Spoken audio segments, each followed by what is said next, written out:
ver um caso onde que a força depende da velocidade, tá?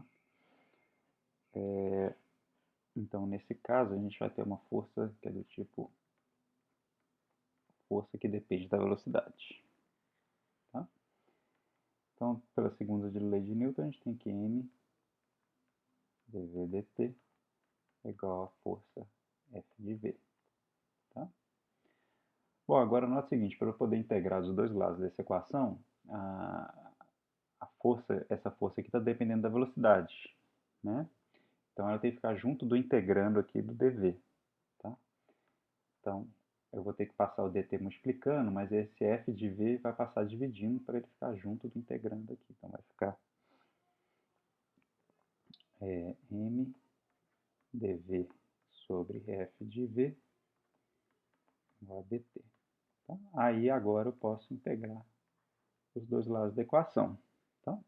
Aí eu vou integrar e vou encontrar, aqui vai ficar, a integral de dt vai ser simplesmente o tempo t, né? E aqui eu vou estar achando então uma função de v que é igual ao tempo t.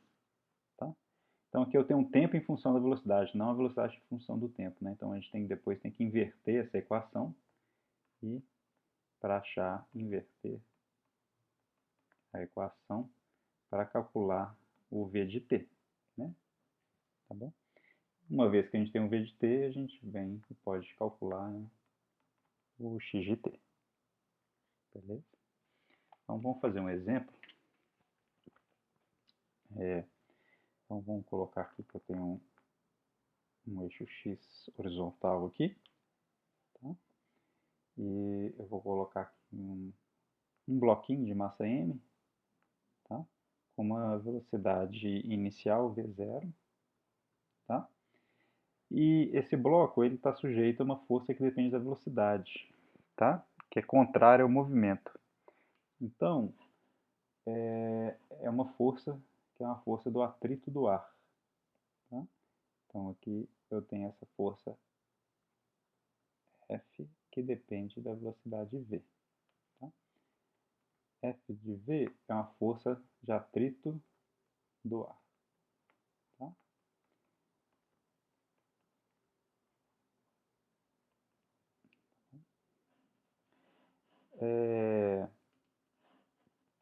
Tem vários estudos onde que é possível mostrar que existem alguns regimes assim, para você poder, como é que fala? Fazer essa dependência da força de atrito com a velocidade. Tá? Então, dependendo das velocidades envolvidas, tá? Essa força de atrito aqui, em geral, ela é uma força de atrito que ela é proporcional, tá? Então, aqui tem um sinal de menos, uma constante c, vezes a velocidade v. Tá? Então, a gente vai considerar essa força aqui, que depende linearmente com a velocidade, para essa força de atrito do ar. Tá? Existem algumas outras fórmulas, tá? Então, por exemplo, existe uma outra que seria menos b vezes uma velocidade v ao quadrado. Então, vai ter alguns exercícios aqui que vai ter essa velocidade ao quadrado, tá? Que aí isso aqui depende se a velocidade do objeto for maior, tá? Aí pode ser que a força de atrito tenda mais ao quadrado da velocidade, não à parte linear, tá? Mas uma coisa em comum das duas é sempre o sinal de menos, que significa que a força tem um sinal contrário à velocidade. Então, se a velocidade está apontando para cá, que é onde que a gente deu a velocidade inicial, a força de atrito está apontando contra ela, tá? Sempre nesse sentido. Tá?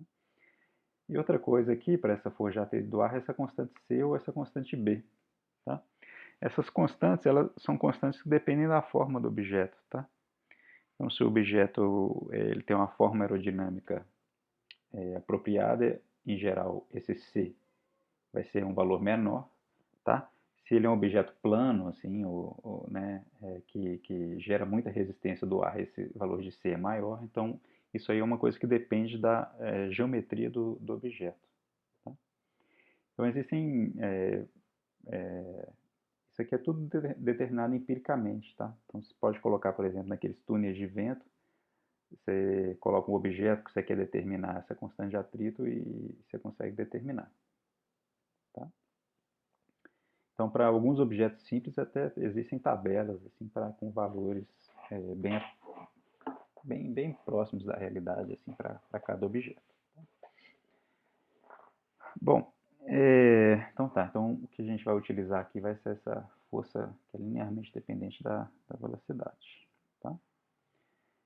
Então beleza. Então vamos montar o problema aqui então pela segunda lei. Então a gente tem que m dv dt é igual a menos cv, né? Que é a força de atrito. Então vamos lá. Então, igual eu já tinha falado aqui em cima, né? Essa função aqui está dependendo da velocidade, então ela tem que ficar junto do dv. Então ela vai ficar aqui menos m sobre c, tá? dv sobre v. Isso aqui é igual a dt. Aí eu posso integrar os dois lados da equação, né? A velocidade inicial é v0, então a velocidade v, o tempo é 0 até t. Tá? E aqui vai ficar menos m sobre c. Então, integral de dv sobre v, isso aqui é ln de v, né? Então, é ln de v menos ln de v0. Isso aqui é igual à integral de dt, que é t. Beleza? Bom, subtração de ln é a mesma coisa que escrever ln de v sobre v0. Então, vai ficar menos m sobre c. Deixa eu já fazer uma coisa aqui. Eu já vou passar esse menos m sobre c multiplicando o tempo aqui. Tá? Então, o ln, né, subtração de ln, vai ficar v sobre v0 é igual a menos c sobre mt. Beleza? Então, aqui, ó, eu tenho uma função... o tempo está dependendo da velocidade, né? Então, vou inverter essa equação para achar o v em função do tempo e não o tempo em função da velocidade. Então, eu vou ter que elevar os dois lados para tirar esse ln pela exponencial, né?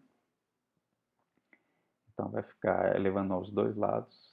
Então, vai ficar v sobre v0 igual a e elevado a menos c sobre mt. Beleza? Então, finalmente aqui a gente tem que v de t é igual a v0 elevado a menos c sobre mt. Beleza? Então, olha só, no tempo t, aqui a gente dá para ver certinho que a equação funciona. A gente está vendo aqui que em t igual a 0, se eu substituir t igual a 0 aqui, ó, então e elevado a 0 é igual a 1, né? Então a gente tem que a nossa velocidade é a velocidade v0, que está exatamente igual ao problema que tinha colocado para, né, como condição inicial. Tá? E quando o tempo for muito grande, quando o t for muito maior do que esse termo c sobre m aqui, né? Muito maior que c sobre m, tá? Então vamos colocar assim no caso limite aí que o tempo t tendendo a ser infinito, tá? Então exponencial de 1 sobre infinito, né? Vai dar zero, não é isso? Né? Porque aqui é elevado a menos c sobre mt, então vai ficar 1 sobre infinito, tá? Que vai tender a zero, né? Então a velocidade, para um tempo muito grande, vai tender a zero. Então o objeto vai parar. Que é isso que tem que acontecer mesmo, né? Eu dei uma velocidade inicial, ela só tem a força de atrito do ar tentando fazer o objeto parar, então ele vai parando, parando, parando, até que num tempo muito grande ele vai parar. Tá? Bom, e para a gente encontrar agora a posição, né? Qual é a posição em função do tempo, né? Então a gente tem que dv dt, desculpa, dx dt, né? Que é a velocidade, é igual a v0 elevado a menos c sobre mt. Né? Então agora isso aqui é uma função do tempo, então eu posso passar o dt multiplicando e integrar os dois lados.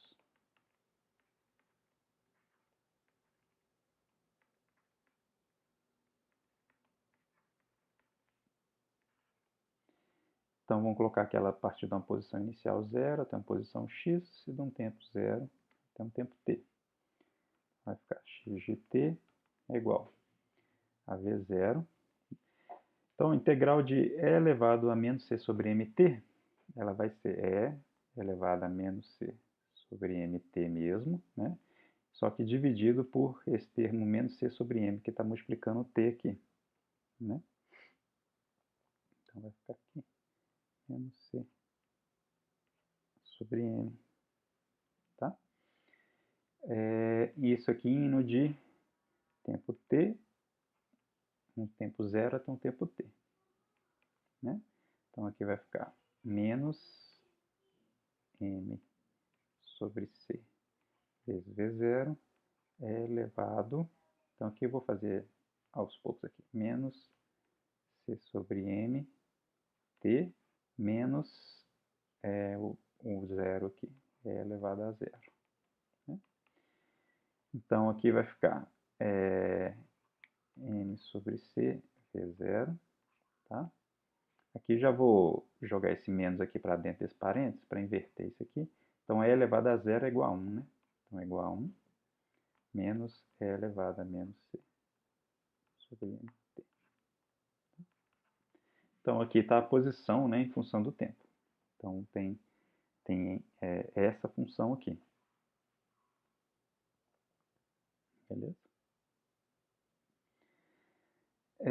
Então, só confirmando, né? Então, o tempo t igual a zero, né? A posição dessa partícula aqui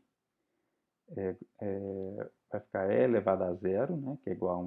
Então, vai ficar 1 menos 1 é igual a zero. Beleza? Tá? No tempo muito grande, então no tempo indo para infinito aqui, né? Esse termo aqui vai ficar 1 sobre infinito, que é igual a zero. Então, a posição ela vai tender a, vou chamar a posição máxima. A posição máxima que esse objeto vai chegar vai ser m sobre c v0. Beleza? Então veja que se a constante de atrito c for muito grande, menor vai ser a distância que ele vai andar, né? E da outra forma, quanto maior a velocidade inicial que você der, mais longe esse objeto vai ir.